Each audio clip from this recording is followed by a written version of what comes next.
आपल्या भारतात विज्ञान, तंत्रज्ञान, कला, संस्कृती, स्थापत्यशास्त्र यांचा आजोड मिलाफ असलेल्या काही महत्त्वाच्या मंदिरांपैकी एक म्हणजेच कोपेश्वर मंदिर, जे वसलंय आपल्या महाराष्ट्रात कोल्हापूर जिल्ह्यातील शिरोळ तालुक्यात खिद्रापूर या गावी.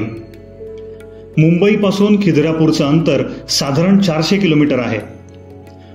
पुण्यापासून साधारण 270 किलोमीटर, तर कोल्हापूरपासून 60 किलोमीटरवर हे अद्भुत ठिकाण वसलंय. आम्ही कोल्हापूरहून नरसोबाच्या वाडीमार्गे खिद्रापूरला गेलो. हा रस्ता उत्तम आहे.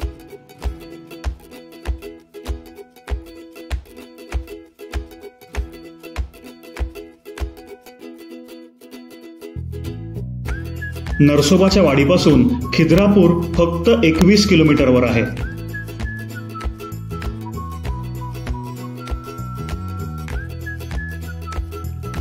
महाराष्ट्र कर्नाटक सीमेजवळ असणारं कोल्हापूर जिल्ह्याचं शेवटचं टोक असणारं खिद्रापूर हे गाव कृष्णा नदीच्या चंद्रकोर वळणाजवळ आहे. खिद्रापूरचं प्राचीन नाव कोप्पम असं होतं. कृष्णामाईचा समृद्ध परिसर अनुभवत शेत शिवारातून लहान लहान रस्त्याने आपण पोहोचतो खिद्रापुरात.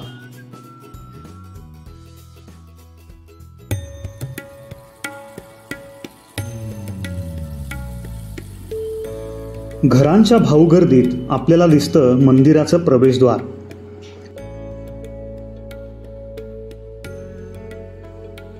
मंदिराच्या प्रवेशद्वारापासूनच आपल्याला सुंदर कोरीव कामाची कल्पना येते. द्वाराच्या ललाटावर गणपती बाप्पा आरूढ आहेत आणि त्याही वर गजलक्ष्मी विराजमान आहेत.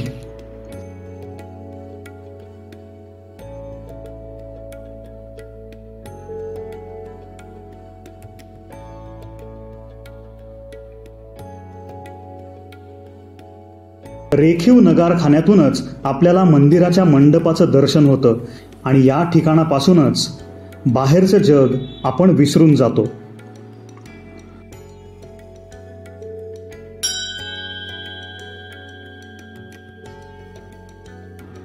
मंदिरात प्रवेश करताना आपल्याला दिसतो तो हा स्वर्गमंडप.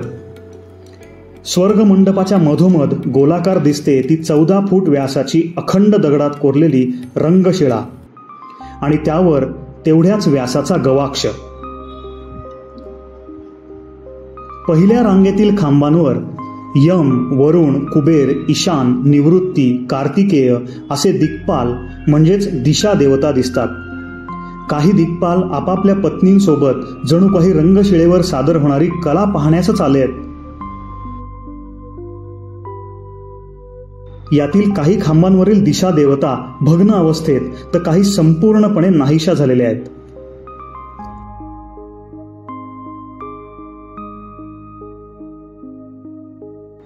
हा स्वर्गमंडप एकूण 48 रेखीव खांबांवर तोललेला आहे.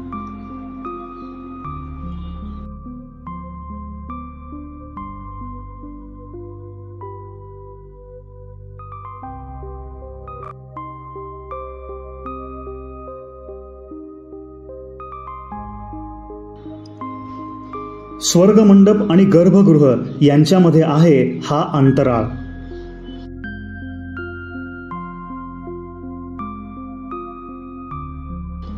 इथे ही नक्षीदार खांब आहेत.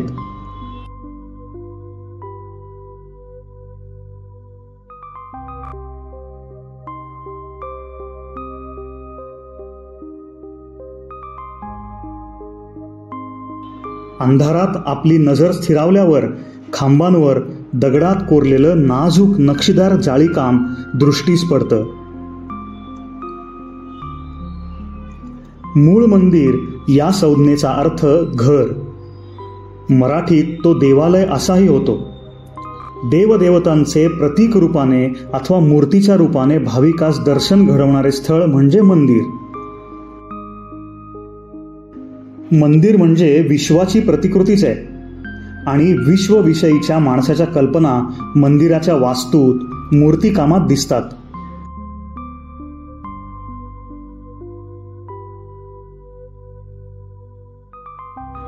भारतीय मूर्तिशास्त्र अगाध आहे. इथे कोरलेल्या प्रत्येक गोष्टीला आणि तिच्या स्थानाला सुद्धा अर्थ आहे.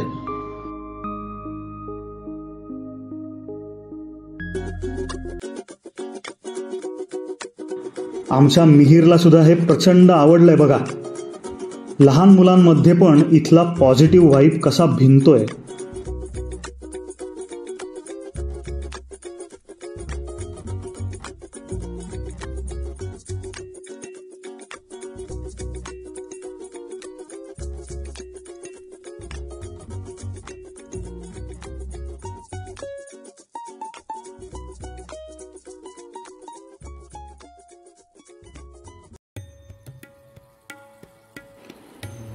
मंदिराच्या बाहेरच्या बाजूस गजथर आहे आणि त्यावर नरथर आहे.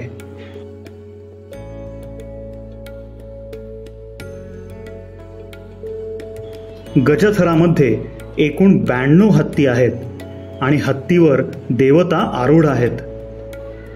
प्रत्येक हत्तीची आभूषण पद्धत वेगवेगळी आहे.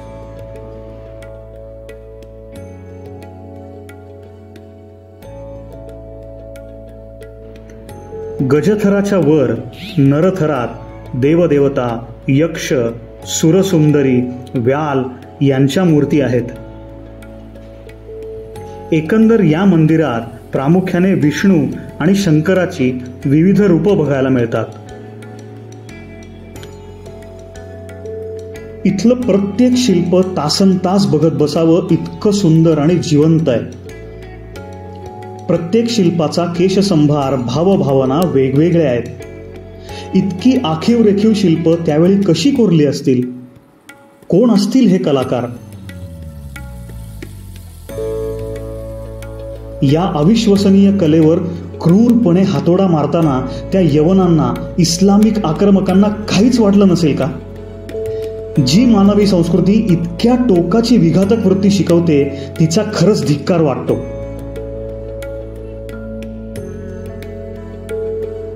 अशा ठिकाणी भेट दिल्यावर आपण एवढ्या समृद्ध भारतीय परंपरेचे वंशज असल्याचा अभिमान अजूनच वाढतो.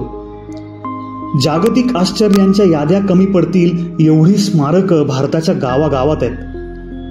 तिथलं पावित्र्य राखणं ही सरकारसोबत आपलीही जबाबदारी आहे. ही पर्यटन स्थळं नसून प्रेरणास्थानं आहेत. इथे येऊन विद्रुपीकरण करू नका. उलट ही परंपरा, इथल्या शिल्पांच्या खोल जखमा पुढच्या पिढीला मुद्दाम दाखवा. या व्हिडिओच्या माध्यमातून अचंबित करणाऱ्या कोपेश्वराची किमान तोंड ओळख तरी झालीच असेल. या मंदिराच्या स्थापत्य व ऐतिहासिक माहितीचे त्या क्षेत्रातील तज्ज्ञांसोबत सखोल व्हिडिओ करण्याचीही इच्छा आहे.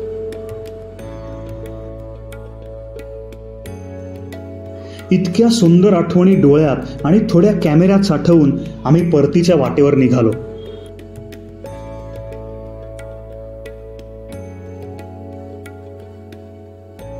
सूर्यनारायण दिवसभर अखंड ऊर्जा देऊन मावळतीकडे निघाला होता. गुरं ढोरं आपापल्या वस्तीवर परतत होती, पुन्हा नवीन दिवस उत्साहात सुरू करण्यासाठी.